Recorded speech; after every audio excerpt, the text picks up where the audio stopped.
Have you ever volunteered? Or did you do something for someone just without getting something back? If you did, you probably felt good afterwards. Science shows that volunteering is related to make you feel better about yourself by improving your self-esteem and confidence, help you share your talents, ensure a feeling of involvement and contribution within and for society, learn new skills and create a better work-life balance, decrease stress, loneliness, social isolation, and depression, and even help you meet new people, which can help you feel more connected and valued. Today, I want to give you an easy exercise that you can do to feel all the results mentioned above. It is all about helping cleaning the streets.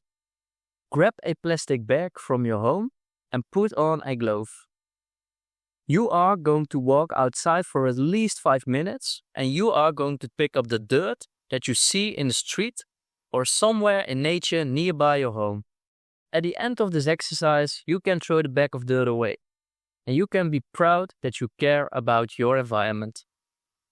You might come along people that you inspire and you might even cause a snowball effect. This is a wonderful exercise that you can do, which ensures a feeling of involvement and contribution within and for society.